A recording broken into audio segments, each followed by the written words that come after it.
What's good, sports family? We have a breaking news in the MLB. Yes, we have a semi-blockbuster trade between the Washington Nationals and the Texas Rangers, and this involved MacKenzie Gore. So let's get into it. So the Texas Rangers received left-handed pitcher MacKenzie Gore from the Nationals. That's it. As for the Washington Nationals, they received 5 prospects. The first one is Gavin Finn, shortstop. Second one is right-handed pitcher Rosario. Third one is first baseman / outfielder Ortiz. Fourth one is infielder Devin Fitzgerald.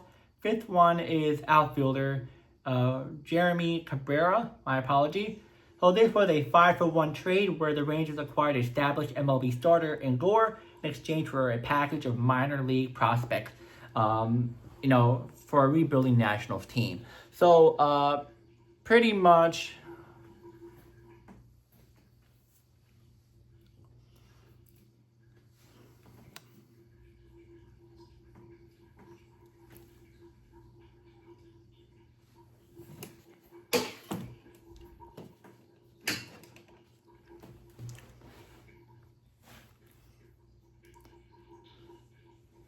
So why did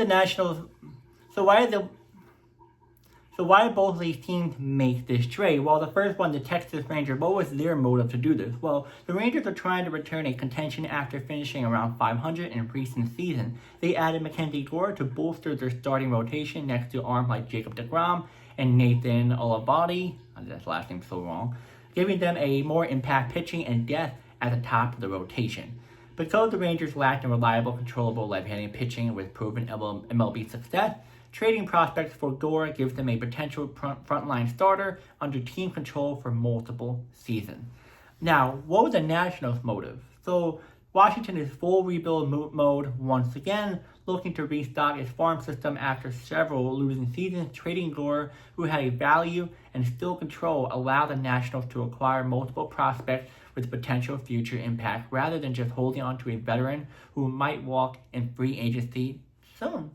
So I'm going to give you guys MacKenzie Gore breakdown of his stats. So left-handed starting pitcher, 2025 stats, 5-15 record.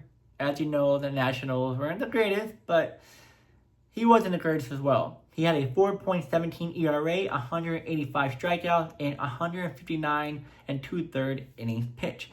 Skill set, high strikeout ability, 3+ pitch mix, and was the all-star in 2025. Why Texas wanted him? Like I said, solid MLB track record, age in mid-20s, 2+ year of control, potential to be a top rotation piece with that starting rotation.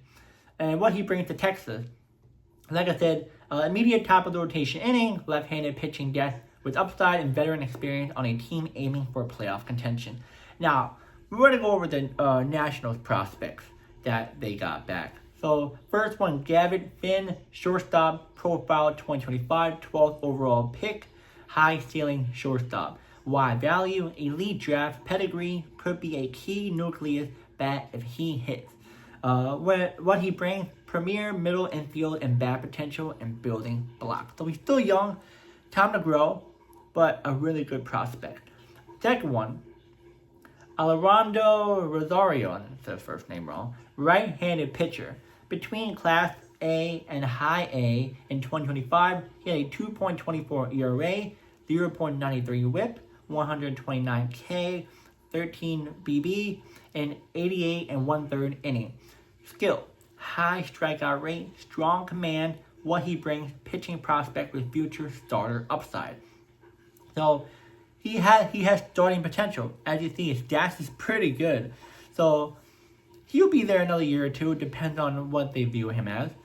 Now, as for the third one, cannot pronounce his first name, but his last name's Ortiz. You can check out who this prospect is online. But he's a first base and outfielder. 2025 stat, he had a 257 average with 25 home runs in AA and AAA. Strength, power bat with on-base skills.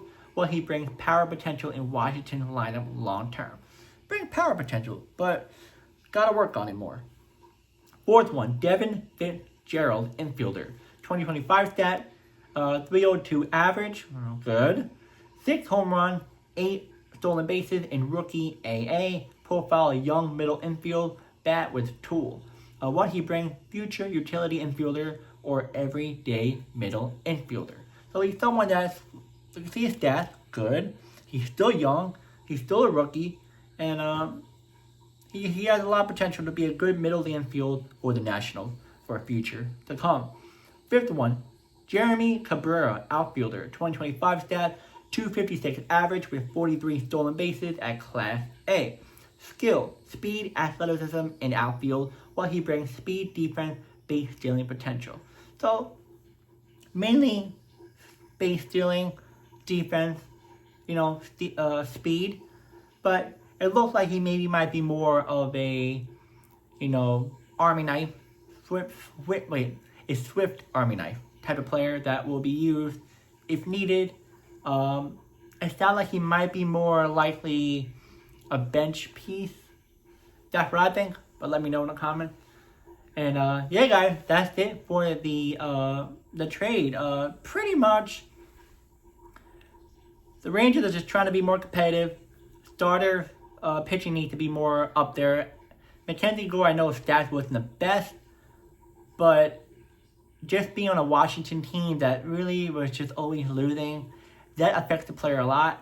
So don't look at his wins and losses and ERA as like 5 prospects for him. No, because a lot of times when you're on a really bad team, a lot of these players tend to just do bad because like, I'm trying, but nobody's helping.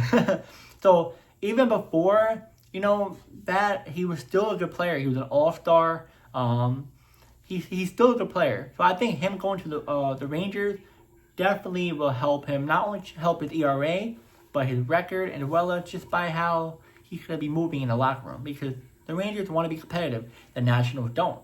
But I think this is a perfect fit for MacKenzie Gore to go right into that organization and be more of a playoff contention than just a rebuilding once again for him. Now, as for the Nationals, get a bunch of prospects. Yes, the Rangers have 2 more years of Gore's control, which is good for them. But the Nationals are like, let's just get something out of it. Because we're not winning, let's get prospects. So they got a good handful of prospects. I feel like I'm more impressed with Gavin and Rosario. Those are the two I'm really, really more impressed, because Gavin has a high ceiling that can definitely be a big impact really soon. And Rosario looks like he's much more I wouldn't say almost, but he's much more higher up in the ranking than the other bottom 3 guys. Still got some work to do, more likely a bench role. We'll see. But if I'm going to choose who won, the Rangers or the Nationals, I think the Rangers won this one. Yes, you give up 5 prospects, but you get a starting pitcher that's still in his mid to late 20s, who still is, we want to say his prime, and you need that in your starting lineup. As for the prospects, you didn't give anyone that was like, oh my god, like, this is not good. Yes, you can say the draft pick that you draft might be kind of like, but I would say only the first 2, like I told you, was a little bit of impact. It might hurt them a little bit later on down the road, depending on how well they developed and if they do make the majors. But the last 3 prospects look like they're really not going to be doing all that, to be honest. We just have to wait and see. They might prove me wrong. Who knows? But yeah, guys, let me know who won this trade, the Texas Rangers or the Nationals. And, do you think the Nationals should have traded for someone else? Or do you think the Texas Rangers should have gotten a different pitcher, the starter? Who? And I'll see you guys in the next video.